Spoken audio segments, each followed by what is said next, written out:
기도해 주신 것처럼 제가 이번에 단기 선교 앞두고서 계속해서 기도하는 제목이 세 가지가 있습니다. 나름대로 이렇게 세 가지로 짧게 정리했어요. Use us, guide us, protect us. 하나님, 우리를 사용해 주십시오. 하나님, 우리 인도해 주십시오. 하나님, 우리를 보호해 주십시오. 이 세 가지 놓고 기도하고 있습니다. 한 주간 여러분들이 이 자리에서, 그리고 또 여러분이 있는 자리에서 이 세 가지를 놓고 꼭 기도해 주시기를 부탁을 드립니다. 우리가 하나님께서 뭔가를 해드리는 게 아니고 하나님이 영광스러운 잔치에 우리를 사용해 달라고 기도하는 것이고, 우리가 계획할지라도 발걸음을 인도하시는 분은 하나님인 줄 알고 우리의 최선을 그 앞에 내어놓고 하나님의 선하신 인도하심을 간구하는 것이고, 영적인 일입니다. 예기치 못한 참 많은 일이 일어날 수 있습니다. 하나님께 보호해 달라고 꼭 기도해 주시기를 부탁을 드립니다. 오늘 말씀은 제가 역대급으로 짧게 전하려고 합니다. 역대급이라고 해서 절반 뚝 자르고 이런 게 아니고요. 한 5분에서 10분 정도 짧아지라 생각이 되어집니다. 하나님께서 오늘 우리에게 주시는 메시지는 하나도 줄이지 않았고요. 말만 좀 줄였습니다. 원고를 다 완성해 놓고 그리고 나서 오늘 새벽에 와서 또 열심히 또 줄였어요. 그래서 많이 설교가 좀 줄어들었습니다.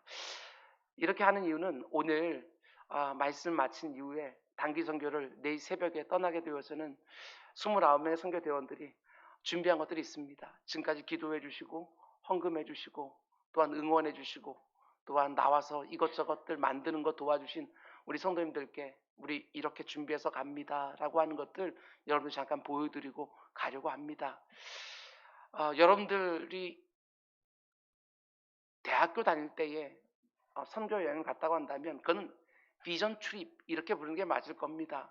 뭔가를 준비를 해서 태권도도 부채춤도 그다음에 전도지도 이렇게 준비해서 이 마을 갔다가 저 마을 갔다가 하면서 한국 선교사님들이 세워놓은 교회들을 거점으로 해서 그 일대에 복음 증거하고 하는 일들을 했지만, 우리 은사교회는 처음 단기 선교를 가는 그 순간부터 성경학교를 합니다. 한 지역에 가서 그 가운데 속에 첫째 날부터 마지막 날까지 한국에서 하는 것과 똑같이 아이들 등록을 받고 같이 율동을 하고 같이 게임을 하고 같이 찬양을 하고 세족식도 하고 그리고 풍선도 만들고 액티비티 여러 가지 또 같이 또 하고 그리고 말씀도 듣고 분반만 나누어서 성경 공부도 하고, 맨 처음 우리가 단기성을 갔을 때는 50명의 아이들과 그곳에 있는 50명의 아이들과 함께 했는데 이번에는 한 1200명 그 정도 같이 합니다. 메가처치 대형교회 말고 저희 같은 중견교회에서 이런 일을 하는 거 선교사님들이 굉장히 놀라하고 있습니다. 그리고 우리 은자교회가 하는 모든 프로그램들이 스탠다드가 되어서 우리 선교사님들이 지금은 은자교회 방식으로 단기 선교팀이 오면 그렇게 부탁한다고 합니다. 어디 다니는 것이 아니라 한 지역에서 그 아이들과 함께 3일 정도 같이 성경학교 하는 거 그걸 부탁한다고 합니다. 여러분들 기도해 주셔서 우리가 계획했던 것, 우리가 생각했던 것, 우리가 구했던 것 넘치는 하나님의 역사를 다 보게 해달라고, 그 집회를 하게 된 농구장에 하나님의 영광이 가득하게 해달라고 여러분 꼭 기도해 주시기를 부탁을 드립니다. 계속해서 디모데전서 말씀 봅니다. 오늘은 12번째 시간으로 오늘 말씀의 제목은 우리에게 아주 익숙한 구절을 제목으로 삼았습니다. 감사함으로 받으면 버릴 것이 없느니라. 응답해 주신 기도만 감사한 것이 아니라 거절하신 기도도 하나님의 선하신 뜻이 있는 줄 알고 감사로 받고, 길가의 장미꽃만 보면서 즐거워하는 것이 아니라 그 장미꽃에 붙어있는 가시도 하나님의 선하신 뜻이 담겨 있는 줄 알고 그것도 즐거워하고, 감사함으로 받으면 버릴 것이 없느니라. 이런 말씀으로 하나님의 음성을 함께 드리려고 합니다. 지금 젊은 목회자인 디모데가 섬기고 있는 에베소 교회에 문제가 생겼습니다. 에베소 교회는 소아시아 지역에서 가장 중점이 되어지는 교회이고, 이 에베소 교회를 중심으로 하여 인근 교회들이 하나님의 진리의 말씀을 공급받고 있는 상황인데, 이 에베소 교회에 거짓 교사들이 은밀히 들어와서 거짓 교훈들을 퍼뜨리고 있는 상황입니다. 아직까지는 극히 일부의 성도들만 미혹되어서 그들을 따르고 있지만 앞으로 어떻게 될지 모릅니다. 그것을 너무나 잘 알고 있는 사도 바울이 곧바로 에베소 교회로 달려오고 싶지만 지금 마게도냐 지역에 있는 교회들을 섬기고 있거든요. 그쪽에 있는 문제들도 아주 시급하기 때문에 곧바로 올 수가 없어서 자신의 사랑하는 영적인 아들 그리고 젊은 후배 목회자 그 디모데에게 편지를 써서 이렇게 하고 저렇게 하라 하고 권면하고 있는 내용이 바로 우리가 지금 보고 있는 디모데 전서 그리고 앞으로 보게 될 디모데 후서의 말씀입니다. 사도 바울은 디모데에게 앞에서 이렇게 권면을 했습니다. 디모데야, 교회가 어떤 곳인 줄 아냐? 하나님이 이 땅에 세우는 이 교회는 너무너무 귀한 교회다. 하나님의 집이다. 살아계신 하나님의 교회다. 교회가 정말 부족한 것도 많고 한계투성이고 문제도 많지만 하나님께서 그 교회 안에 진리의 말씀을 두었다. 교회는 진리의 기둥이고 터이다. 반드시 지켜야 된다. 그런데 너 혼자서 일 감당하지 못하니까 직분자들을 세워라. 이러저러한 사람들을 장로로 세우고 이러저러한 사람들을 안수집사로 세워서 그들과 동역하며 교회를 지켜라. 진리를 보존해라. 이것이 바로 1장부터 3장까지의 내용이었지요. 그리고 오늘 4장 말씀이 열리기 시작합니다. 그런데 사도 바울은 디모데에게 경고의 말씀을 주는 걸 보게 되었어요. 1절 말씀 보면 후일에 어떤 사람들이 믿음에서 떠나 미혹하는 영과 귀신의 가르침을 따르리라. 지금은 지극히 일부의 성도들이 그 거짓 교훈을 따르고 있지만 그거 가만두었다가는 큰일 난다. 후일에 얼마든지 훨씬 더 심각한 일이 교회 안에 일어날 수 있다.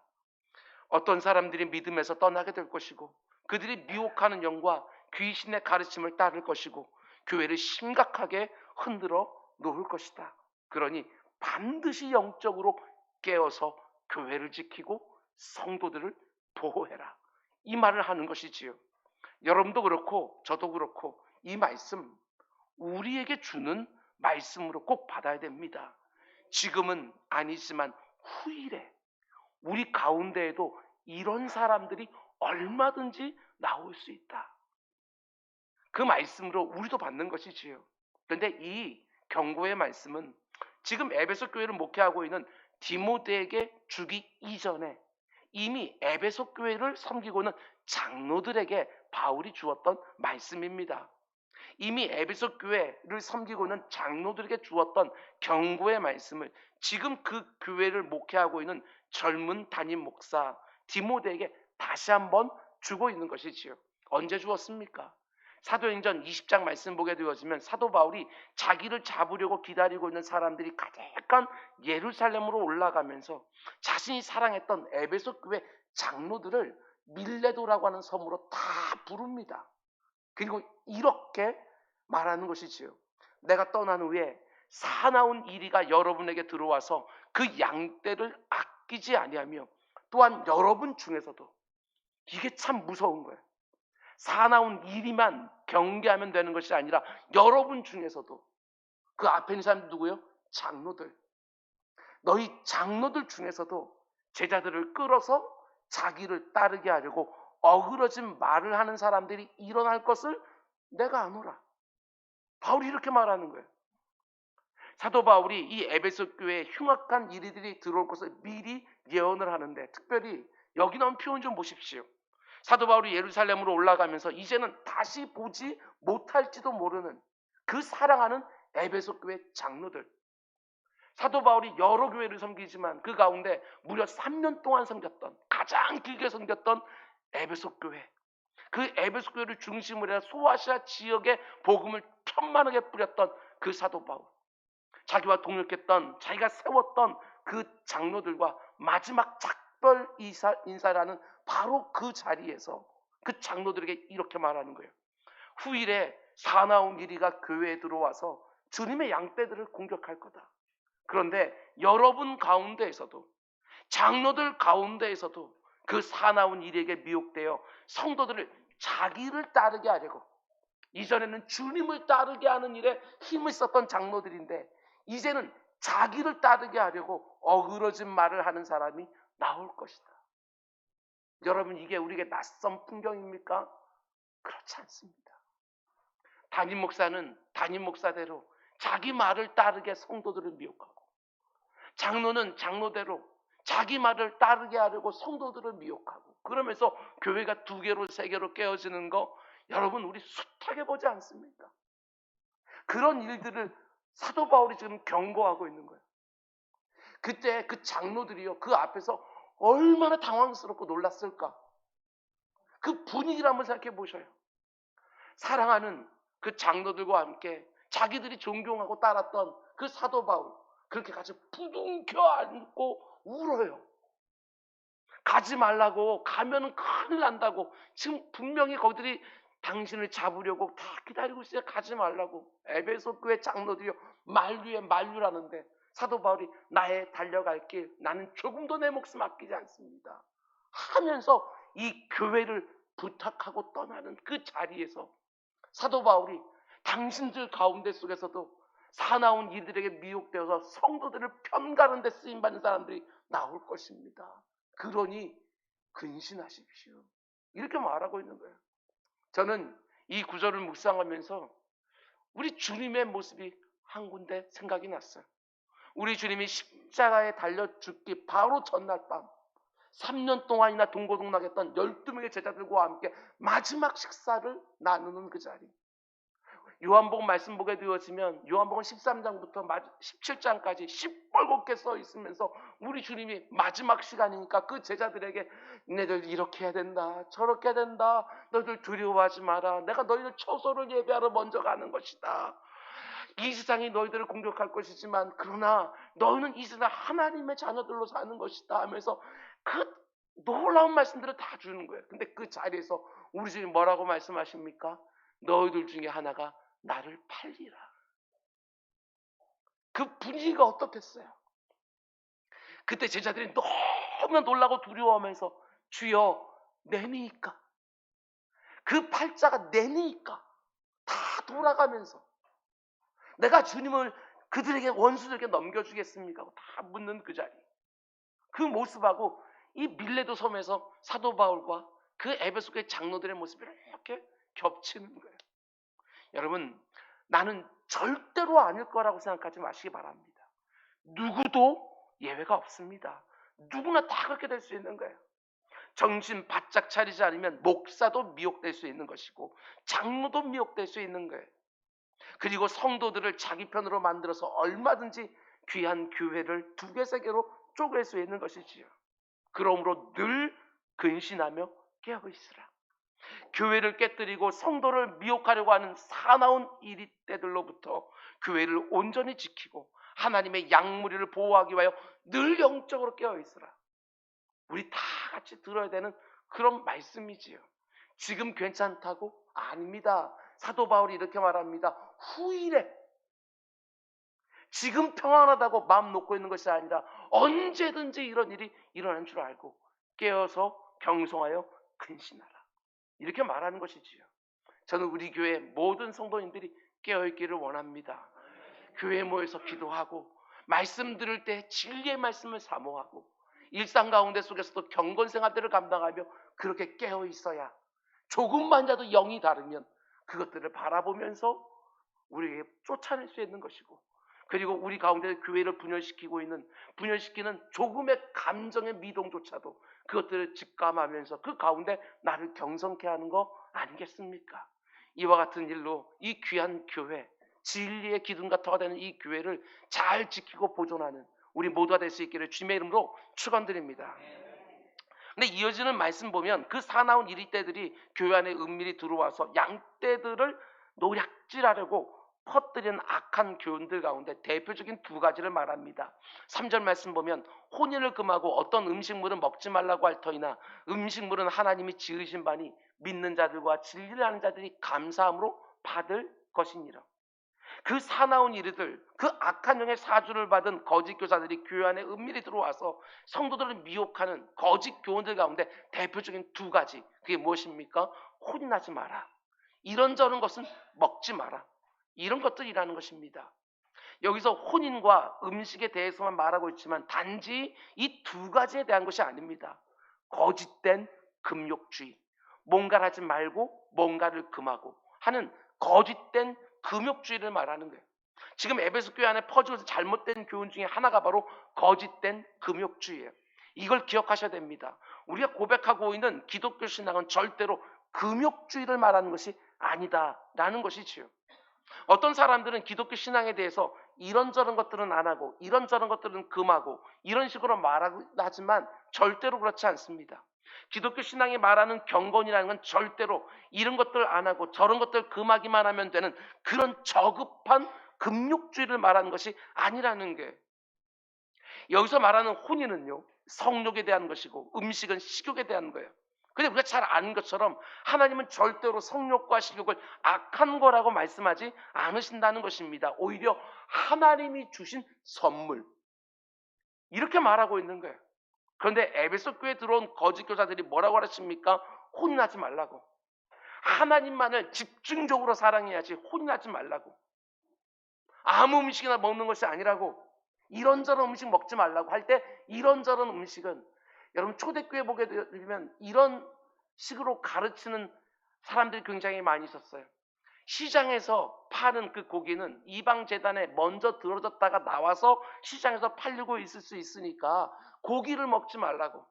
고린도서를 보게 되어지면 사도 바울이 이 문제를 가지고 얼마나 길게 말하는지 몰라요. 그러니까 여기서 어떤 음식은 먹지 말아 할 때 그 어떤 음식은 고기, 육식을 말하는 것이다. 학자들은 대부분 그렇게 말합니다. 물론 하나님이 특별한 목적을 가지고 독신으로 살도록 부르신 사람들이 분명히 있어요. 독신의 은사, 우리 이렇게 말하지 않습니까? 그런데 모든 성도들에게 독신으로 살라고 말씀하신 적은 그 어디에도 안 나와요. 그러니까 이들은요, 잘 들으시기 바랍니다. 특별한 부르심을 받은 소수에게 주신 말씀을 모든 성도들이 그래야 되는 보편적인 말씀으로 적용한 거예요. 이해가 되시지요? 독신으로 부름받은, 특별한 부름받은 소수의 사람들에게 주는 그 말씀을 모든 성도들이 다 받아야 되는 보편적인 말씀으로 바꿔놓은 거예요. 그럼 이게 거짓 교훈이라는 거예요. 뿐만 아니라 이 육식이라는 것도요, 개인적인 호불호나 아니면 건강을 위해서 금할 수 있어요. 근데 이들은 육식을 피하는 것이 하나님의 뜻이다, 이렇게 가르치는 거예요. 그러니까 개인적인 호불호나 건강상의 문제를 뭘로 바꾼 거예요? 신학적인 문제로 바꿔놓은 거예요. 아니라는 것입니다. 이것도 거짓 교훈이라는 거예요. 근데 여기서 여러분들이 주의해야 될 것은요, 잘 들으셔야 돼요. 여기서 많은 성도들이 넘어져요.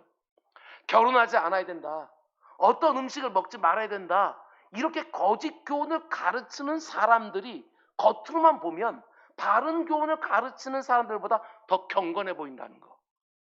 이게 참 어려운 거예요. 근데 사도 바울은 이런 모습을 가리켜 절대로 경건이라고 말하지 않습니다. 오히려 이런 모습을 가리켜 외식, 이렇게 말하는 거예요. 2절 말씀 보면 자기 양심이 화인을 맞아서 외식함으로 거짓말하는 자들이라. 그건 경건이 아니라 외식이다, 이렇게 말하고 있는 거예요. 여러분, 금욕주의가 우리 기독교가 말하는 경건이 아니라는 것을 꼭 기억하셔야 돼요. 특별히 금욕과 금욕주의를요 반드시 구별해야 되는 거예요. 우리 기독교에도요 분명히 금욕을 말해요. 그런데 금욕주의는요 그 목적에 있어서 금욕과는 완전히 달라요. 잘 들어보십시오. 이렇게 변별하셔야 됩니다. 우리가 어떤 것들에 대하여 금욕하는 목적은요, self denial, 자기 부인이 목적이야. 내 안에 있는 이런저런 욕구를 다스리기 위하여, 절제하기 위하여 금하는 거예요. 스스로 금하는 거예요. 자기 부인이지요. 내 안에 있는 이 욕구가 하나님이 정해놓은 테두리를 넘어가게 되어지면 심각한, 하나님이 가증스럽게 하는 죄가 된다는 알기에, 그래서 스스로를 제어하기 위하여 이런저런 것들을 금하는 거예요. 그러니까 자기 부인이 목적이에요, 금욕이라는 것은. 그런데 금욕주의 목적이 뭐냐? 셀프 디스플레이, 자기를 드러내 보이는 거. 자기 과시, 여기에 목적이 있을 때가 너무나도 많이 있는 거예요. 이게 구분이 되십니까? 자기 부인을 위한 금욕, 내가 다른 사람보다 더 나은 사람인가의 것을 드러내기 위한, 자기 의를 드러내기 위한 목적의 여러분 금욕주의. 그럼 이 두 가지를 반드시 구분하셔야 돼요. 굉장히 교묘해요. 그런데 너무나 많은 성도들이요, 스스로를 속인다는 거예요. 특별히 신앙생활에 열심히 있는 성도들이요, 잘 속아 넘어가요. 스스로에게 뭔가를 내가 하고 안 하면서 스스로 자기 부인이라고 생각을 해요. 근데 잘 보면 스스로를 드러내고 싶어하는, 나는 다른 사람과 달라, 자기 과시, 자기 의를 드러낼 때가 얼마나 많은지 모르는 거예요. 아무리 내가 어떤 것을 금하고 어떤 것을 안 한다고 해도 그게 궁극적으로 나를 드러내는 도구로 쓰이게 되어지면 그게 바로 금욕주의가 되어지는 거예요. 아무리 내가 모든 예배에 참석하고 내가 기도에 늘 힘쓰고 내가 구체적으로 규칙적으로 말씀 묵상하고 이런저런 사역들을 힘을 다해 하고 있다 할지라도 나를 쳐서 복종시키는 셀프 디나이얼, 자기 부인에서 출발한 것이 아니라 내가 얼마나 신앙생활을 잘하고 있는지, 내가 교회생활을 얼마나 열심히 하고 있는지를 드러내는 셀프 디스플레이, 자기 과시가 될 때 오히려 공동체를 어렵게 할 수 있어요. 사람들을 실족해 할 수 있는 것이지요. 빌립보에서 말하는 것처럼 남을 나보다 나은 사람으로 여기면서 섬기는 자가 아니라 그 가운데 다른 사람과 나를 구분하면서 내가 그 사람보다 훨씬 더 나은 사람인 것처럼, 절대로 그렇지 않아요. 아무리 주를 위해 헌신하고 아무리 그분의 몸된 교회를 위해서 내 모든 다 된다 할지라도 내가 받은 은혜만 생각하면 빚진 자, 평생 갚아도 갚을 수 없는 그 은혜를 입었으니 내가 아무리 열심을 내걸다 할지라도 그게 뭐가 대수가 되겠어요. 아무것도 나를 드러낼 게 없는데 그 가운데 은근히 내가 인정받기를 원하고 은근히 내가 다른 사람보다 나은 것처럼 보여지기 원하는 거, 그거 내가 아무리 부정하고 싶다 할지라도 그게 바로 경계하고 있는 금욕주의라는 거예요. 물론 사람은 참으로 악하고 약해서 너나 할 것 없이 자기를 과시하고 드러내고 싶은 마음이 다 있어요. 자기를 드러내고 싶어 하지요. 그리고 그런 자신을 알아주지 않으면 힘들어하기도 해요. 예외 없습니다. 저도 마찬가지고 모든 사람들의 그런 모습이 다 있는 거예요. 그러나 지지 말라, 이 말씀을 하는 것이지요. 세례 요한이 예수님 만나고 나서 뭐라고 말합니까? 그는 흥하여 하겠고 나는 쇠하여 하리라. 지금 모든 사람들이 세례 요한을 스승이라고 따르고 있어요.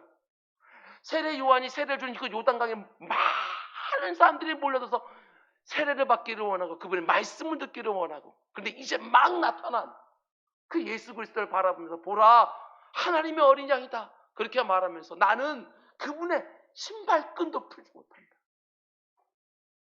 나는 너희들이 정말 신경 써야 되는 바로 저분이고 나는 그분의 들러리에 불과하다, 이렇게 말하는 그 세례 요한의 그 마음을 보셔야 되는 거예요. 내 사랑하는 주님만 드러나도록.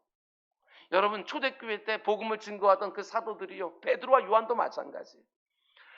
사람들이 자기를 통해서 어떤 기적과 이사가 나타났을 때 자기를 막 따르고 막 높이려고 막, 그러지 말라고.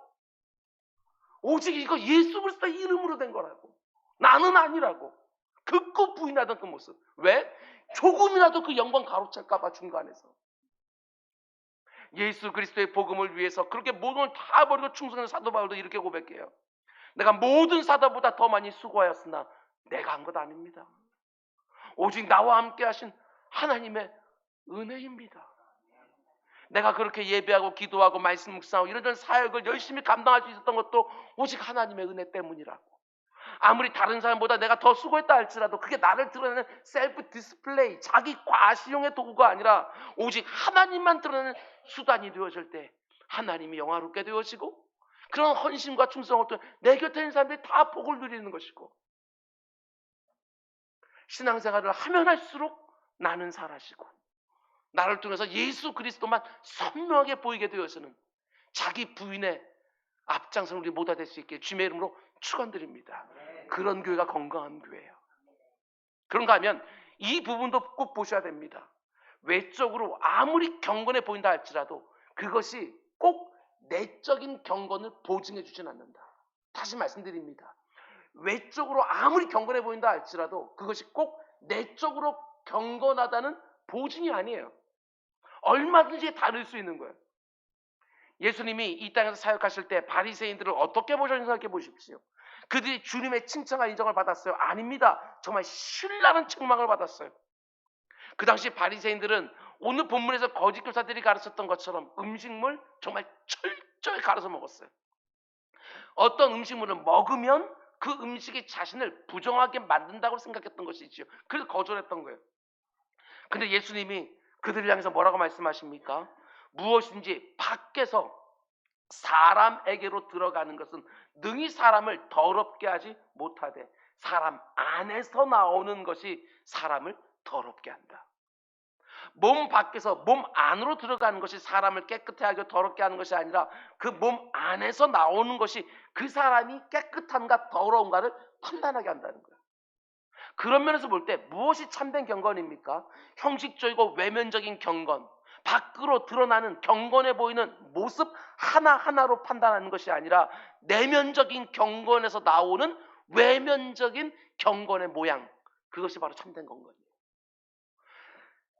참된 경건한 마음을 가진 그 내면에서부터 튀어나오는 외적인 경건의 모양, 그게 참된 경건인 거예요. 겉으로 드러나 보이는 부분만 경건해 보이면 되는 것이 아닙니다. 만물보다 심히 부패한 내 마음, 그것을 붙들고 씨름씨름하는 그 행위 자체가 바로 경건의 시작인 거예요. 내 안에 못된 그 욕구들과 싸우면서 조금씩 그것을 절제해내고 다스리고 이기는 모습이 외면으로 드러나오는 거, 그걸 하나님이 너무나도 기뻐하시는 거예요. 내 외모만 보암직하면 되는 것이 아니라 하나님이 내 중심까지 보시는 줄 알고 내 내면의 성화에서 내 외면의 경건의 모양이 드러나는 일에 늘 집중하는 우리 모두가 꼭 될 수 있기를 주님으로 축원드립니다. 그럼 이제 마지막으로 여러분 3절에서 5절까지 말씀 보십시오. 3절에서 5절까지 제가 읽어드립니다. 혼인을 금하고 어떤 음식물은 먹지 말라고 할 터이나 음식물은 하나님이 지으신 바니 믿는 자들과 진리를 아는 자들이 감사함으로 받을 것이라.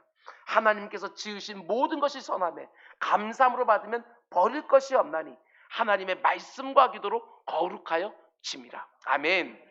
하나님이 허락하신 것들은 하나님이 다 선하게 지으시고 우리에게 선물로 주어진 것이기 때문에 감사함으로 받으면 버릴 것이 하나도 없다. 바로 이렇게 말하는 거예요. 지금 에베소 교회 안에 들어온 거짓 교사들은 성욕은 악한 것이니까 혼인하지 말 것이고 식욕은 악한 것이니까 이런저런 것을 먹지 말고 이렇게 가르치고 있지만 아니라는 것입니다. 성욕 자체가 악한 것이 아니라 하나님이 정해놓으신 결혼이라는 제도 울타리 안에서 행해지는 성욕은 하나님이 주신 선물이기 때문에 감사함으로 받으면 되는 것이지 금할 게 아니라고. 하나님이 명확하게 금하신 음식 외에 모든 음식도 하나님이 창조해서 우리에게 선물로 주신 것이니까 감사함으로 받아서 얼마든지 먹고 즐길 수 있다고. 육식도 하나님이 허락하신 선물, 이렇게 말하는 것이지요. 특별히 여기 5절 말씀 보면요, 이런 말씀 나와요. 하나님의 말씀과 기도로 거룩하여 짐이라, 이렇게 말하고 있는데요. 잘 보십시오. 앞에서는 하나님이 지으신 거니까 선하다, 거룩한 것이다.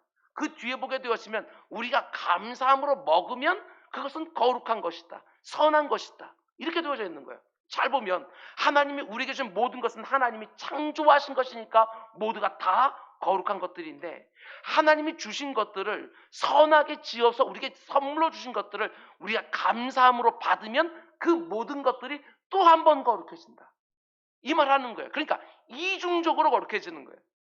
하나님께서 지으신 것이기 때문에 그것은 객관적으로 거룩한 것이고, 우리가 감사함으로 받기 때문에 그것이 주관적으로 또 한 번 거룩해지고. 여러분 이해가 되시지요? 언젠가 한번 제가 소개해드린 적이 있습니다. 영국의 20세기 문학가 중에 체스터톤이라는 사람인데 참 귀한 말씀을 해요. 거기 보면 이렇게 말합니다. 당신은 식사 전에 감사의 기도를 드립니다. 그건 참 좋은 일입니다. 우리도 그렇지요.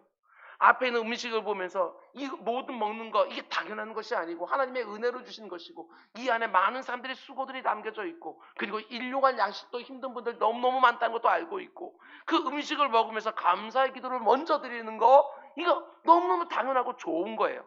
그런데 세스토는 이렇게 말합니다. 그러나 나는 연극과 오페라를 보기 전에도 감사의 기도를 드리고 연주회나 판토마임을 보기 전에도 감사의 기도를 드리고 책을 읽기 전에도 스케치를 하기 전에도 수영, 펜싱, 복싱, 연극을 하거나 춤을 추기 전에도 감사의 기도를 드립니다. 그리고 펜에 잉크를 묻히기 전에도 감사의 기도를 드립니다. 참 놀랍지 않습니까? 자신의 일상에는 모든 것들을 매일같이 반복되어지는 모든 것들을 감사함으로 다 받는 거예요. 자신의 일상에는 모든 것들이 다 하나님이 내게 주신 선물로 받고 있으니까 모든 것이 다 감사한 거예요.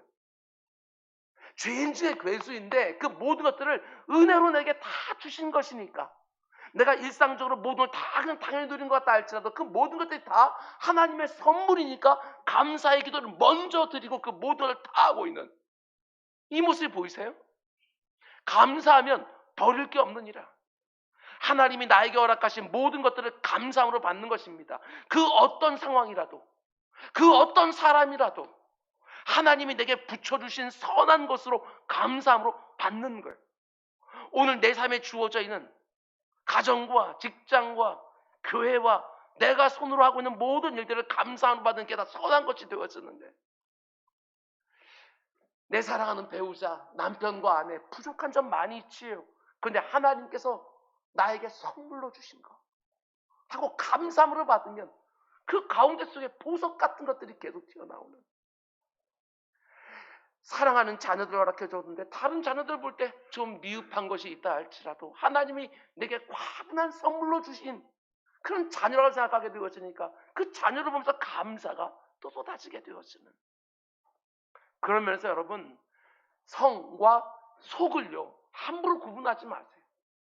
누가 도대체 거룩하다고 말하고 누가 도대체 속되다고 말하는 거예요. 우리는 이걸 내가 판단하는 경우가 너무 많아요. 인류 최초의 죄가 뭐예요? 선악과를 따먹은 거예요.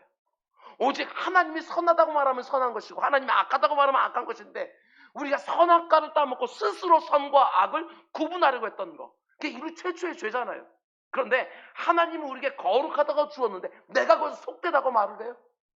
하나님은 내게 좋은 것이라고 네 인생 가운데 이게 꼭 필요한 것이라고 주신 것인데 왜 내게 이런 걸 주시냐고 원망하고 불평을 해요? 아니라는 거예요. 그 모든 것들은 하나님이 보시고 우리에게 가장 좋은 거, 선한 거. 여러분 모든 사람들을 똑같이 다루지도 않으셔요. 하나님이 기계적으로 모든 사람들 똑같은 방식으로 하는 것이라 하나하나 그의 기질을 아시고 그의 환경을 아시고 처지를 아시고 성품과 수준을 아시기에 하나님은 한 사람 한 사람에 맞춰서 가장 선한 것을 주신다고 우리가 감사함으로 받으면 버릴 게 없다. 지금 이 말을 하게 되어지는 거예요. 아무리 혼인을 안 하고 이런 자식 음식을 안 먹어도 얼마든지 속된 것이 될 수 있는 것이고 아무리 속된 것처럼 보여도 하나님이 주신 것으로 감사함으로 받으면 얼마든지 그게 거룩한 것이 될 수 있고 우리가 잘 알고 있는 것처럼 중세시대까지만 해도요 로마 카톨릭 사제들만이 거룩한 직무를 감당한다고 해서 성직이라고 말했어요. 그리고 모든 일반 신도들이 가지고 있는 직업들은 다 속된 거, 세상적인 거. 그러나 마틴 루터의 종교개혁을 통하여 존 칼빈이 주장했던 게 무엇입니까? 그게 바로 직업 소명설. 하나님이 그 직업으로 불러주셨다는 콜링. 그 직업으로 불러주셨다는 하나님이 그런 은사를 주시고 재능을 주시고 거기에 관심을 갖게 하시고 그것 때문에 특출한 어떤 다른 잘하는 것들이 생기게 하고 그래서 그 직업으로 불러주셨다. 감사함으로 그 직업까지 받으니까 그 가운데 뭐가 생겨요? 충성이 생겨요. 생각해 보셔요. 내가 세상에 나가서 하는 일들을 속된 일로만 보면 거기에 무슨 감사가 있고 무슨 충성이 있겠어요. 속된 건데 대충 하면 되지. 그냥 먹고 살 정도로만 하면 되는 거지. 그러나 내가 세상에 나아가서 하는 모든 일들을 하나님이 내게 주신 거룩한 것으로 받게 되어지면 거기에 감사함이 있고요. 충성이 있어요. 왜요? 그것도 바로 하나님 내게 주신 선물이니까. 하나님이 주신 모든 것은 객관적으로 거룩한 것이고 감사함으로 받으면 우리에게 주관적으로 거룩한 걸 된다는 것을 꼭 기억하시기 바랍니다.